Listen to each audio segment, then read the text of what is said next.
ये उन दिनों की बात है जब मैं 18 साल की थी। मैं बहुत ही खूबसूरत थी। मेरी जिस्मानी खदोखाल बहुत ही उम्दा थी। मैं तब स्कूल जाती थी। स्कूल के सब लड़के मेरी खूबसूरती के दीवाने थे। मेरे बड़े भाई लकड़ी का काम करते हैं और वो अच्छे पैसे कमाते हैं। हमारे घर में तमाम आसाइशें मौजूद हैं। भाई की उम्र 27 साल हो चुकी थी और भाई की शादी की डेट फिक्स हो चुकी थी। हम सभी बहुत खुश थे। मेरी अम्मी भी बहुत खुश थी क्योंकि उनके सबसे बड़े बेटे की शादी थी। ये हमारे घर की पहली शादी थी। मैं तो अभी काफ़ी छोटी थी, इसलिए मेरा नंबर भी काफ़ी दूर था। हम दो ही बहन भाई हैं। मैं घर वालों की लाडली बेटी हूँ। मुझे सब खानदान वाले बहुत ही प्यार करते हैं क्योंकि मैं इकलौती हूँ। दिसंबर के आखिरी हफ्ते में भाई की शादी की डेट फाइनल हुई।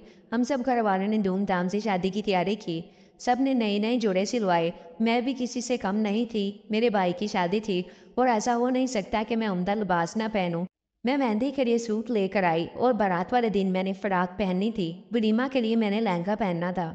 दिसंबर के दूसरे हफ्ते रिश्तेदार हमारे घर आना शुरू हो गए थे। बाकी सब ने तो मेहंदी वाले दिन ही आना था, लेकिन मामू जान अपनी फैमिली के साथ पहले ही आ गए थे। मेरी अम्मी का एक ही भाई है, वो दुबई में रहते हैं। वो 7 साल पहले पाकिस्तान से शिफ्ट हो गए थे। मेरी अम्मी इन्हें देखकर बहुत खुश थी। वो खुश भी क्यों ना हो, वो 7 साल बाद अपने भाई से मिल रही थी। मेरे मामू की कोई औलाद ना थी, इसलिए मुझे वो अपनी बेटी समझते थे और मुझसे बहुत प्यार करते थे। मैं बचपन ही से मामू की लाडली रही हूँ। मुझे बचपन में चॉकलेट बहुत पसंद थी और मामू हमेशा मेरे लिए चॉकलेट लेकर आते। जब मैं स्कूल से वापस आई तो मामा ने बताया कि तुम्हारे मामू आए हैं। जब मैंने ये सुना तो मैं बहुत ही खुश थी। मेरा भी बहुत दिल कर रहा था कि मैं अपने मामू से मिलूं। मैंने अम्मी से कहा कि कहाँ है मामू। अम्मी ने कहा ऊपर कमरे में आराम कर रहे हैं। मैंने अपना बस्ता उतारा और भागकर मामू के कमरे में चली गई। भागकर मामू के साथ लिपट गई।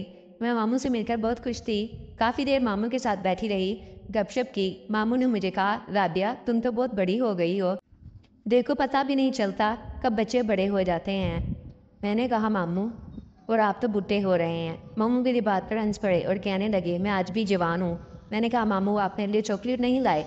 मामू कहने लगे नहीं, मैं नाराज़ हो गई। मैं जाने लगी तो मामू ने कहा अरे मजाक कर रहा था, ऐसा भी हो सकता है कि हम अपने बेटे के लिए चॉकलेट ना लाएं। तो मैंने कहा फिर दो ना। मामू ने कहा अच्छा बाबा। फिर मामू ने एक बैग से चॉकलेट का डब्बा निकाला और मुझे 2 चॉकलेट दे दी।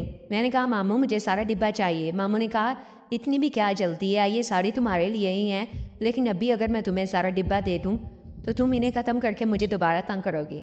मैंने मामू से कहा बहुत समझदार हो गए हैं। मामू मेरी बात पर हंस दिए और कहने लगे चलो अब मेरे लिए चाय बना कर लाओ। मैं नीचे किचन में गई और मामू के लिए अच्छी सी चाय बना कर लाई। मैंने मामू को चाय पेश की और कहा मुझे इजाज़त दें, मुझे स्कूल का काम करना है। ये कहकर मैं अपने कमरे में आ गई। शाम को अब्बू और भाई जब घर आए तो हम सब ने मिलकर खाना खाया। इसके बाद अब्बू और मामू ने काफ़ी देर तक बातें की और पुरानी यादें ताज़ा की।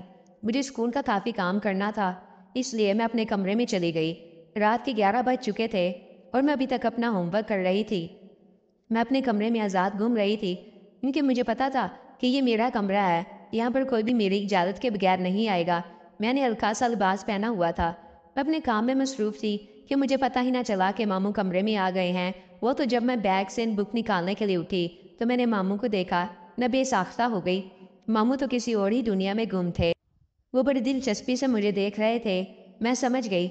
मैंने जल्दी से अपना लिबास दुरुस्त किया और कहा आप कब आए? और कहने लगे मुझे तो आधा घंटा हो गया है। मैंने कहा अच्छा। मुझे मामू का ये अंदाज बिल्कुल अच्छा नहीं लग रहा था।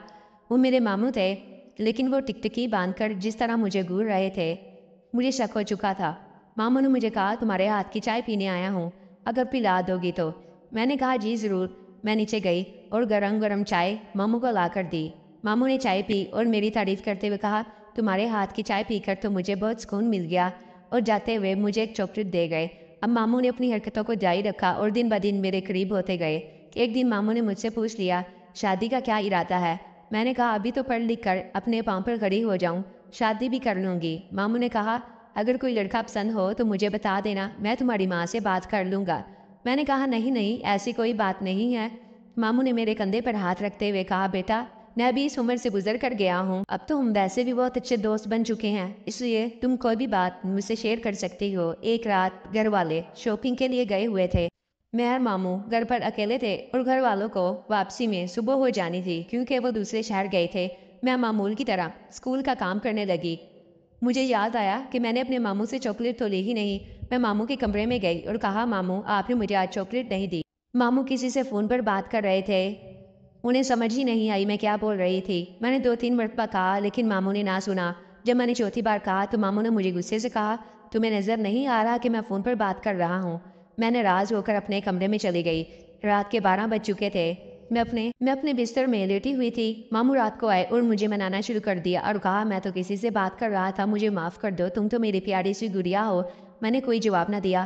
ماموں میرے ساتھ لیٹ گئے۔ وہ مجھ سے معافی مانگ رہے تھے لیکن میرا منہ بنا ہوا تھا۔ ماموں نے کہا، چلو چاکلیٹ کا پورا ڈبہ لے لو۔